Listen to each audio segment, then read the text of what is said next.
क्या है आध्यात्म?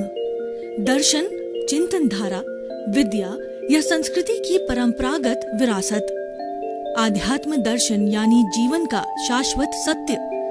मानव जीवन से जुड़े शाश्वत सत्यों को जानिए और समझिए उपासक डॉक्टर सोहन राज तातेड़ से हमारे खास कार्यक्रम आत्मविज्ञान में। आत्मविज्ञान यानी सही दृष्टि, सही सोच। भाई और बहनों, मातृशक्ति को नमन। स्टूडियो में आपका हार्दिक स्वागत, अभिनंदन, सत्कार है। आत्मविज्ञान साइंस ऑफ द सोल कार्यक्रम के अंतर्गत हम आपको सही दृष्टि, सही सोच, राइट विजन, राइट थिंकिंग के तहत आपकी जो नकारात्मक सोच है, आपका जो गलत दृष्टिकोण है, आपका जो गलत नजरिया है, आपकी जो गलत दिशा है, वो हम बदल करके आपको सनातन सत्य बनाते हैं, अल्टीमेट ट्रुथ बताते हैं। आपको जो बताते हैं कि वास्तव में आखिरी सत्य क्या है, रियल ट्रुथ क्या है, वैसा सम्यक दर्शन देने के बाद में आप अपने जीवन को धन्य कर सकते हो। आपने अपने मानव जीवन को सार्थक बना सकते हो। उस राजपथ पे, उस ट्रैक पे हमेशा हमेशा चल सकते हो, क्योंकि हमारा दृष्टि विज्ञान है और ये हम सारा कार्य जो है वो अलग अलग एपिसोड से माध्यम से करते हैं। तो आज हमारा बहुत ही सुंदर एपिसोड है, वह है अनासक्ति और वैराग्य। भाई और बहनों, हमारी भारतीय संस्कृति में दो शब्द चलते हैं, आसक्ति और अनासक्ति। आसक्ति को कहते हैं अटैचमेंट, अनासक्ति को कहते हैं डिटैचमेंट। प्रवृत्ति मूलक, निवृत्ति मूलक, किसी भी चीज के साथ के अंदर चिपकना, वह कहलाता है आसक्ति। एक मैग्नेट है तो मैग्नेट के सामने लोहा है तो लोहा मैग्नेट की ओर खींचा जाएगा, वह आसक्ति है।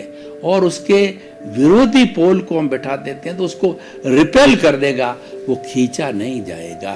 रिपेलमेंट है, अनासक्ति है, और खींचा जाना है, वह आसक्ति है। किसी भी वस्तु के प्रति लुब्ध होना, उसको स्वीकार करना, वह आसक्ति है। और किसी भी वस्तु के प्रति मौन रहना, किसी वस्तु के प्रति तटस्थ रहना, मध्यस्थ रहना, उसको स्वीकार न करना है, वह अनासक्ति कहलाती है। और दूसरा शब्द आता है वैराग्य। वैराग्य के लिए कहा गया है अभ्यासाभ्याम वैराग्यम, अभ्यासाभ्याम वैराग्य। अभ्यास के करते करते हम वैराग्य को प्राप्त कर सकते हैं। आसक्ति को छोड़ करके जब हम अनासक्ति के अंदर जाते हैं, उसमें वैराग्य काम आता है।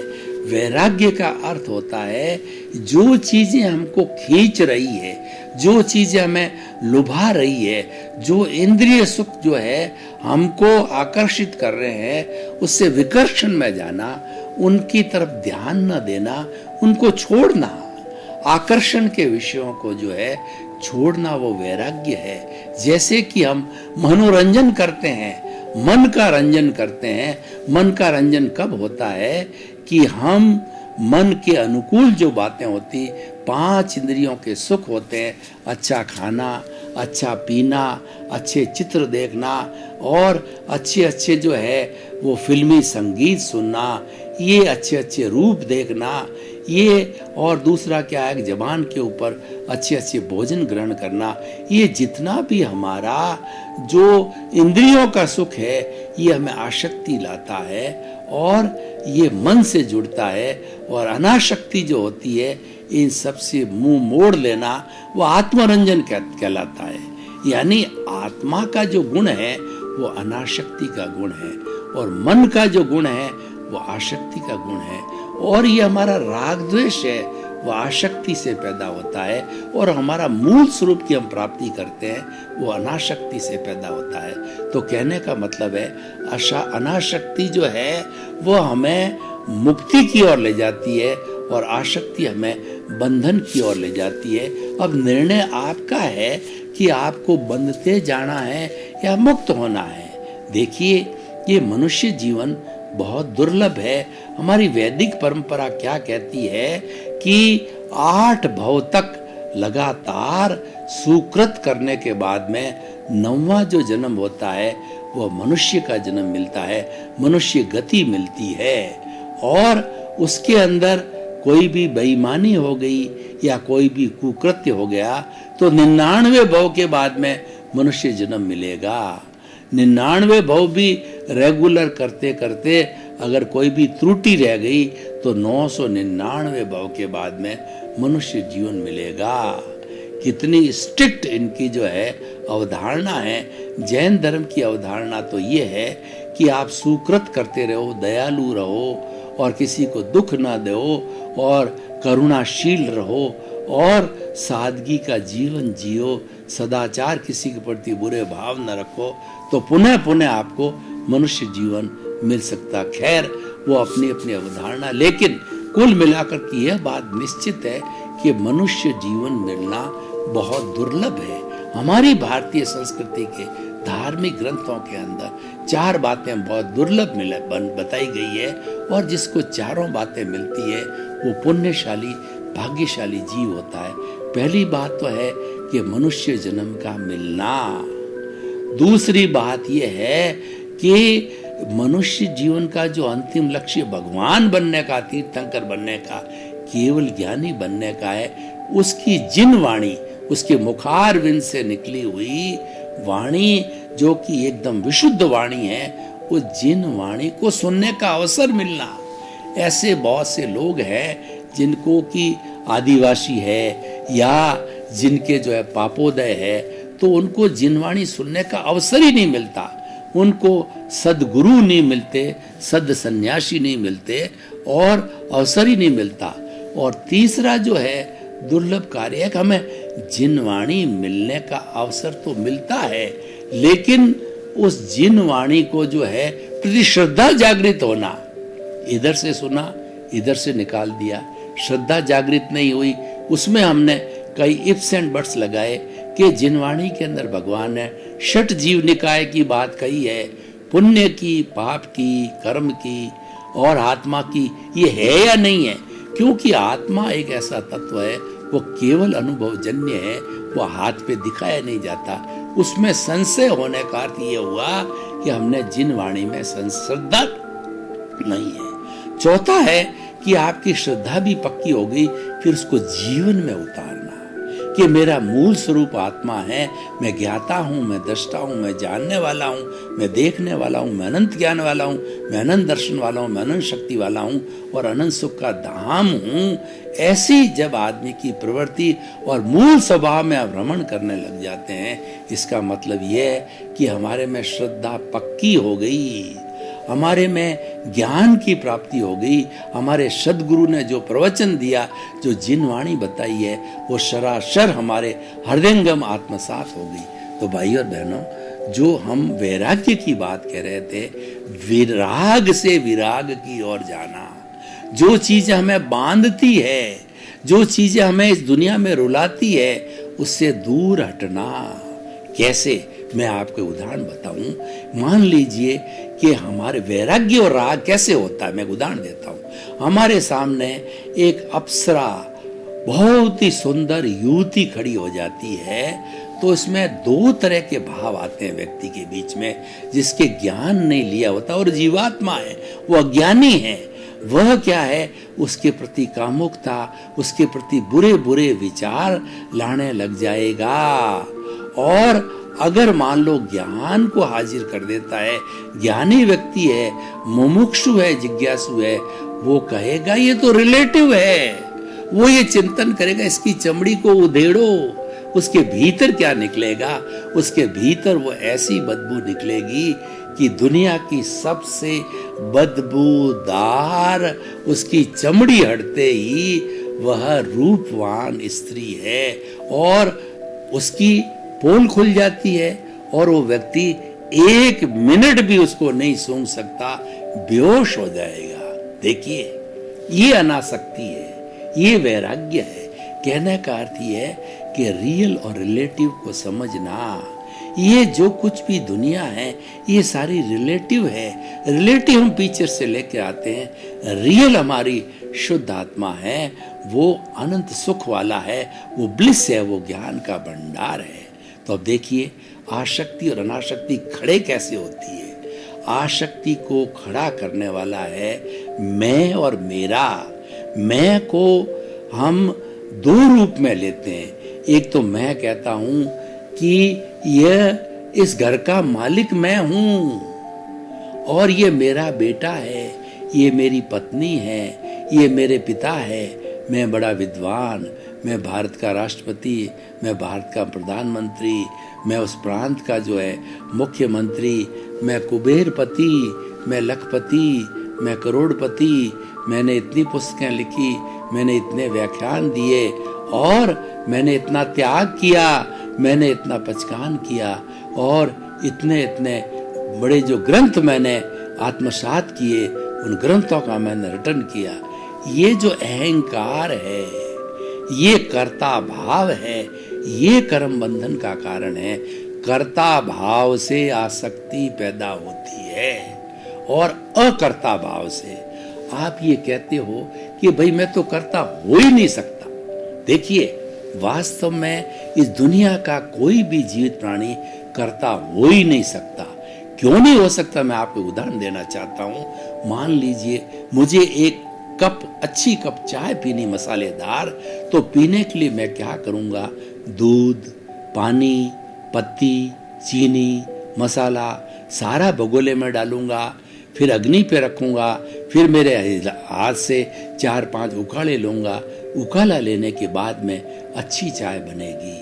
अब मैं वो चाय मैंने बनाई और पी या पिलाता हूं तो कहता हूं कि ये चाय मैंने बनाई।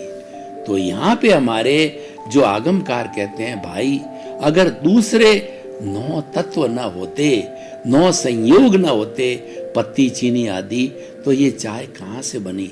आपको सरेंडर होना पड़ेगा। यही हर चीज में आप लागू करो कि मैं तो जो कुछ भी घटित हो रहा है उसमें से एक संयोग हूँ, एक निमित्त हूँ। जैसे कि आपका बच्चा पैदा होता है तो बच्चा पैदा होकर के पैरों पर खड़ा होता है, तो आप कहते हो कि मैंने इसके ऊपर पैरों पे खड़ा हुआ।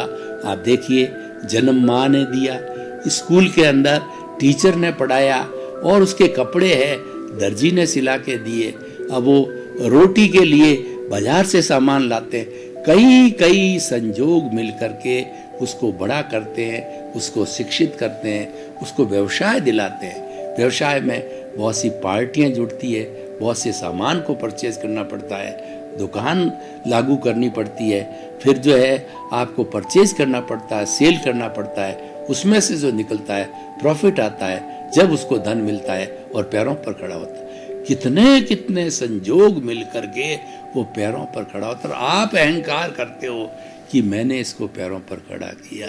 भाई आप उसमें से एक संजोग हो, हम उसको मानते हैं, तो अपने आप को कभी भी कर्ता न मानना और किसी भी सृष्टि के प्राणी को कर्ता नहीं मानना। खुद को कर्ता नहीं मानेंगे तो निश्चित तौर से हम दूसरे को भी कर्ता नहीं मानेंगे। तो दूसरा क्या है, और ये हो गया हमारा डूअरशिप। इसको डूअरशिप को छोड़ना अनासक्ति है, डूअरशिप को छोड़ना वैराग्य है। अनासक्ति और वैराग्य दोनों जुड़े हुए हैं। अनासक्ति परिणाम है, वैराग्य साधना है। वैराग्य हमारी फीलिंग्स में आना चाहिए, हमारे विचारों में आना चाहिए, हमारे अनुभूति में आना चाहिए, हमारे आचरण में आना चाहिए। उसको वैराग्य कहते हैं।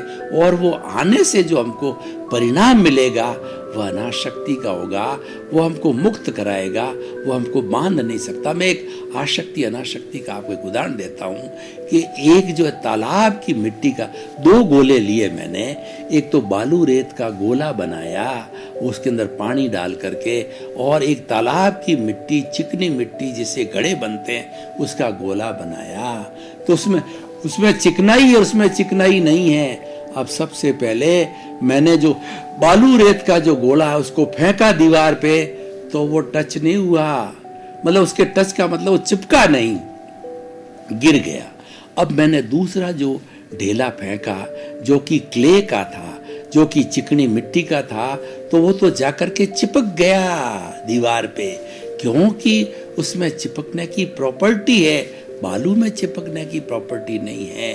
तो यहाँ पर आगमकार, यहाँ पर व्याख्याकार कहते हैं कि जो चिपकाए वह शक्ति है, नहीं चिपका हुआ अनासक्ति है। आप बालू के गोले की तरह रहो, आप चिकनी मिट्टी के गोले की तरफ रहो, मत रहो। मैं मेरा मत करो। मेरा घर, मेरा परिवार, मेरे बाल, मेरे बच्चे, मेरा धन, मेरा दौलत, मेरी पद, मेरी प्रतिष्ठा, ऐसा मैं, मेरा ऐश्वर्य, ये जितना जितना चिंतन करोगे या व्यक्त करोगे वह आसक्ति है। बल्कि उसकी जगह आपको क्या चिंतन करना है या क्या एक्सप्रेस करना है, मैं आपको बताना चाहता हूँ। मान लीजिए आपका करोड़ों का बंगला है, आपके नाम की रजिस्ट्री है, उसमें दो तरह के भाव होते हैं। एक तो आप किसी बाहर वाले जो मेहमान आया उसको कहो कि ये मेरा बंगला है, आपका बंगला है, आपके नाम रजिस्ट्री है, कोई लेके जाने वाला नहीं है। आसक्ति पैदा हो गई, मेरा बंगला ऐसा होना चाहिए और मेरे बंगले के अंदर ऐसा फर्नीचर होना चाहिए, इस बंगले में मैं आराम से रहूँगा, मेरे पोते पोतियाँ बेटे सब आराम से रहेंगे। आसक्ति की आसक्ति को खींचती जाती है, मल्टीप्लाई करती जाती है। अब दूसरी बात, आप कहो कि ये इस भवन का मैं कस्टोडियन हूँ, इस भवन का मैं ट्रस्टी हूँ, इस भवन का मैं चौकीदार हूँ, ये भवन मेरी नेशराय में है। जितने साधु सन्यासी होते हैं उनके कपड़े होते हैं, पात्र होते हैं, पुस्तकें होते हैं, वो कहते हैं मेरी कस्टडी में, मेरी नेशराय में है। वो मेरा शब्द यूज नहीं करते हैं क्योंकि मेरा करने से आसक्ति है और उनको तो मुक्त होना है, उनको तो अनासक्ति लानी है। तो इस तरीके से हमारा बात वही है, आपका घर है, कहीं गया नहीं, कोई ले जाएगा नहीं, पर आपका चिंतन कैसा, उसके प्रति जो जुड़ाव है वो आसक्ति है। देखिए जो धन दौलत है, वस्तु है, कोई भी जितने भी जड़ बड़े बड़े पदार्थ हैं, वह जो है ना परिग्रह नहीं है, आसक्ति परिग्रह है। मेरा घर, मेरा बंगला, मेरा खेत, मेरी फैक्ट्री, मेरा धन, मेरा दौलत, मेरा बैंक बैलेंस, मेरी ज्वेलरी, ये आसक्ति है, ये परिग्रह है, ये कर्म बंधन का कारण है, ये राग द्वेष पैदा करता है और आपके पुण्योदय से आती है। तो आप क्या करो, वो तो आपके आएगी क्योंकि आपका पुण्य संचय किया हुआ है, उसका उदय होते आएगी। तो आप तो कहोगे भाई पुण्योदय से आई है, मेरा इसमें कुछ नहीं है, और आप उसको दोनों अपना जितना भी घर और परिवार है उन सब के उपयोग में लेकर के शेष जो है आप लोगों के भले के लिए बांटते हो, परोपकार में बांटते हो, उसका सदुपयोग करते हो। ये अनासक्ति है। इसलिए वस्तु परिग्रह नहीं है, वस्तु के प्रति आसक्ति को भगवान ने परिग्रह माना है, वो कर्म बंधन माना है। आप अरबपति हो, आपका अरबों की संपत्ति है, तो आपके कर्म का बंधन नहीं हो रहा है, लेकिन आप उसको अपनी मानते हो और आप कहते हो नहीं, मेरी कस्टडी में, मैं पुण्योदय से मिली है, मैं इसका चौकीदार हूँ और इसका सदुपयोग करूँगा। वो आपकी अनासक्ति। मैं आपको एक उदाहरण देना चाहता हूँ भाई और बहनों। पुराने जन्म की हमारी माताएं थी, पुराने समय की माताएं, दादियां, नानी हैं, उनको कोई पूछता कि भाई आपके कितने बेटे हैं, कितने पोते हैं, कितनी पोतियां हैं, तो वो कहती महादेव की माया है, महादेव के 5 बेटे हैं, महादेव की 5 पुत्रियां हैं, महादेव की इतनी पोतियां। अपने पे नहीं लेती थी, वो अनासक्त भावनाओं की थी, वो धार्मिक प्रवृत्ति थी, वो कस्टोडियन का कार्य करती थी। तो ये डिफरेंस यही है कि आपका भीतर कैसी सोच चल रही है, वो सोच ही आसक्ति अनासक्ति पैदा करती है। तो भाई और बहनों, ये आसक्ति अनासक्ति जो है वैराग्य से आती है और वैराग्य अभ्यास से आता है। देखिए, हम आपको कुछ वैराग्य के जो है उदाहरण देना चाहते हैं। किसी व्यक्ति को राग से विराग की ओर जाना है, उसको दिनचर्या में परिवर्तन करना पड़ेगा। द्रव्य, क्षेत्र, काल और भाव, ये ऐसे निमित्त है। काल, स्वभाव, कर्म, पुरुषार्थ और नियति, ये ऐसे निमित्त है कि ये राग पैदा करते हैं। तो उन राग के जो स्थान हैं, राग के तो क्षेत्र हैं, ठीक है ना, उन क्षेत्रों से बचने का आप उपाय करो। आप ज्यादा जो है वो डांस की, आप बार में जाओगे तो धीरे धीरे दारू पीना सीख जाओगे। बार में जाओगे तो अश्लील रोमांस होंगे। तो ऐसी स्थिति के अंदर आप जाना छोड़ दीजिए। आप कहाँ जाओ, वो समय जो है भगवान की भक्ति में लगाओ, अच्छे भजन सुनने में लगाओ, अच्छे प्रवचन सुनने में लगाओ, मंदिर जाओ और स्वाध्याय करो या अपना ज्ञाता दृष्टा भाव में रमण करो। उसमें लगाओगे तो अनाशक्ति पैदा होगी। क्यों होगी? क्योंकि आप वैराग्य का अभ्यास कर रहे हो। तो करत करत अभ्यास के और जड़मती होत सुजान, और रसरी आवत जान के और सल पर पड़त निशान। ये रस्सी बार बार बार बार कठोर पत्थर पर चलती है तो उसके अंदर भी जो है वह जो निशान बना देती है, गड्ढा बना देती है। क्योंकि अभ्यास है। तो अभ्यास करने से मूर्ख भी विद्वान हो जाता है। कालिदास, वाल्मीकि, कालिदास महामूर्ख था और वाल्मीकि तुलसीदास जी बड़े डाकू थे। तो उनका जो है बुद्धि ने पलटा खाया। उन्होंने अनाशक्ति की, आसक्ति को छोड़ा और छोड़ करके वो वैराग्य को धारण किया। तो बड़े बड़े जो है वो विद्वान बने। रामचरित्र मानस की तुलसीदास जी ने रचना की, वाल्मीकि जी ने रामायण लिखी। ऐसे सैकड़ों सैकड़ों उदाहरण हमारे भारतीय संस्कृति के विद्वानों के मिलते हैं। तो भाई और बहनों, आसक्ति, अनासक्ति और वैराग्य बहुत ही सुंदर टॉपिक है। हमें अपने अगर जीवन को अच्छा बनाना है, और देखिए अनासक्ति से ऐसा नहीं है कि हमारा इस जीवन में कोई दुख हो जाएगा, हमारा परलोक भी अच्छा होगा और ये लोग भी अच्छा होगा। मैं आपको उदाहरण देना चाहता हूँ। देखिए, इस शरीर को ढकने के लिए कपड़े की जरूरत है, लेकिन कितनी ड्रेस हैं?